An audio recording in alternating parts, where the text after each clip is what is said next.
I strongly believe in this notion that you weren't born just to pay bills and die, especially if you're living in Singapore. So since I grew up in Singapore, there was always this big pressure to perform and do well in Singapore. Growing up, you'll always be in school, you'll always be tested on your grades. Singapore has quite a rigorous education system. I think it's changed a little bit now because mental health and all these things are coming into play. But when it was my time, there wasn't so much about mental health. It was just about grinding, about getting good grades. And we were put into this rigorous system of having so many tests all the time. You're either studying for a test or you are having a test, and then maybe you have a little bit of holidays here and there. But even within the holidays, you are preparing for your test, doing homework just to get you ready for the end of year examination. So there's always this rigorous grind growing up all the way in Singapore. And when you actually hit like the university level, even after that, there was so much pressure to perform because you're expected to really work hard and achieve all these big things, having a big house, a big car, a nice wedding, beautiful kids, and all these social norms that exist in Singapore.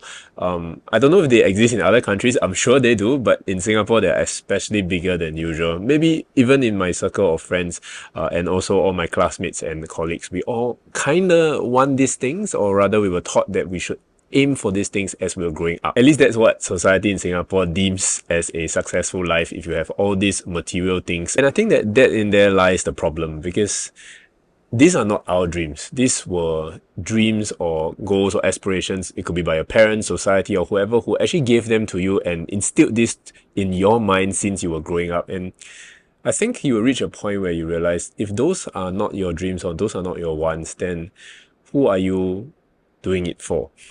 Is it yourself, or is it just to make your parents happy or to make someone else happy? Because the news flash was, I had all these feelings and dreams and goals and aspirations, and when I actually achieved them, I wasn't actually very happy. Don't get me wrong, when you achieve some of these money milestones like hitting $100,000 by 30, hitting all these kind of things, you obviously feel a sense of accomplishment, but what comes after that? How long did you grind for just for a few seconds or maybe a few minutes or hours of feeling good about yourself that you have achieved these things? If they're not really things that you really wanted to achieve in your life and you have come to realize this one day, you won't feel much when you achieve them. You actually feel that did you waste so much time and effort just to grind for things that was instilled into you for you to try to get a successful life that people say that they want to. By the way, if you guys want to be updated on my newest YouTube videos or my investing or money decisions, I usually post them on my Telegram channel. You can check it out in the description box down below or in the comment section. So that sets the precedence for the Singaporean dream or the dream to be successful. And with all that being said, then you get thrown into the other end of things where you start adulting, right? Once you graduate from university, like all of us, especially for guys, you graduate at 25 years old after university, you get thrown into the deep end where you start your new job, and there's this new transition of it's so stressful to start a new job, like people don't really understand what you're going through unless they're just starting out as well. But my experience is that the people who have worked for a long time, they usually forget how stressful and difficult it is when you're starting out and you're having to deal with all these things, all your money problems, having to pay taxes, having to pay rent, having to pay all these big ticket items like weddings, holidays, vacations, all these kind of things. And you are doing all that while struggling with your job, Number one is you're entering a new job in a new industry, so you know nothing about it. Like, let's not kid ourselves. You're just going to run around with this big imposter syndrome, trying to prove yourself to the rest of the world, trying to not make people think that you're an idiot. But deep down, everybody knows, everybody who has started from that point, they know that you don't know anything. But we're all just so scared to show the world that we don't know things because we're scared that people will judge us for being stupid or dumb. But you're trying to balance all these things while having all these big money decisions that's coming in. And that's what really, I think, screws people up quite badly, because with all these expectations, with all these new transitions, you are actually going to come into a lot of money problems very, very quickly if you want to accomplish all these things very, very quickly, like having a family, settling down, buying a house, having a wedding, buying a car, and all these big luxury items that might come into your world a little bit towards the late 20s or maybe even the early 30s, depending on how fast you want to have your family. But because all these money problems come up to you, you tend to want to find the easiest way out because you're having all these difficulties, and the fastest way that anyone will want to think about as a young 20+ year old is that how can I get rich fast and how can I retire from my job. Retirement from the job is a whole different story, because I think it's because of the difficulties and the fact that people don't really enjoy their job so much, and that's why they want to retire from the job. But all that frustration leads eventually to you wanting to get rich very quickly, which ultimately leads to very, very poor money decisions. So for me, that desperation actually pushed me into the world of day trading. Some of you might have heard me mention this on my channel before. I talk about day trading so much because I do so much day trading when I was in my late 20s, and that has changed my life so dramatically. Not because I'm a millionaire day trader, don't get me wrong, but because it ruined my life for a good 2 years. I was mentally always anxious. I was kind of depressed most of the time, and I had all these worries in my mind because I wanted to get rich so quickly. And I think for a lot of you guys as well, you probably understand what I mean by having all these big ticket items that are coming, and they are going to influence the way that you think about money. Hell, even this YouTube channel that I created was created out of desperation because I wanted to escape from my job so badly, and I was so burnt out from my job about 2 years ago, and I created this YouTube channel as an escape. Right? I'm gonna be honest, I wanted this YouTube channel to be so successful that I could quit my jobs. News alert, it didn't happen. You know, my YouTube channel is still growing quite well, but it's not right at the point where I can quit my job yet, but it does give me a little bit more flexibility. I can basically turn on the camera, I can talk to myself, and I can earn money through it. How much better can life be just by talking on a camera with a mic?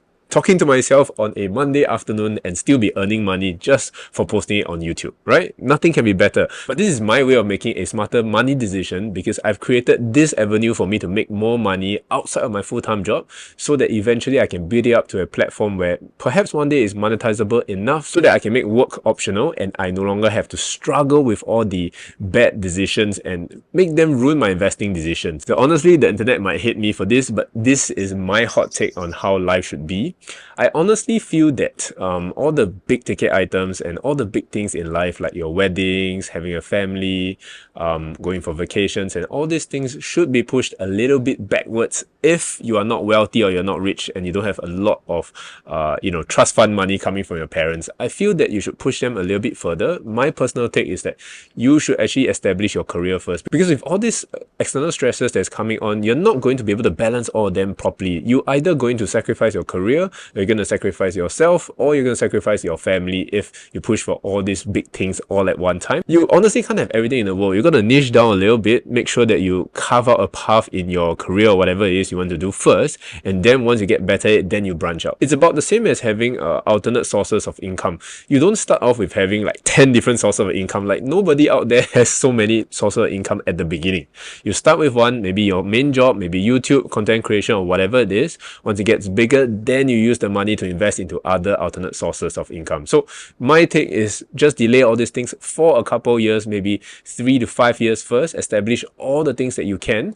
Make sure that during this period of time, you're increasing the earning potential that you have as much as you can. So for me, that meant that I was earning as much as I could from my job itself. So getting promotions, earning more money, and most importantly, after you increase your earning potential, you have to increase your savings rate as well. You need to be able to be efficient and good at saving money yourself. So if you are saving a lot more money, then you'll be able to have this buffer to choose to focus more on the other things in your life once you hit that second stage, where maybe you're in your late 20s or maybe even the early 30s, where you want to start going for more vacations, more holidays, and maybe you even want to start a family. Then you have enough money without having to stress and make poor money decisions of, like, day trading or investing into crypto, so that you can cash out on this like $100,000, $200,000, so that you can use it for your baby's milk powder the next month. The whole process of investing and all these things are meant to buy you time and freedom and options and flexibility. So you have to make sure that you stay in the long game for the investing, especially in the US stock market or whichever stock market that you're in.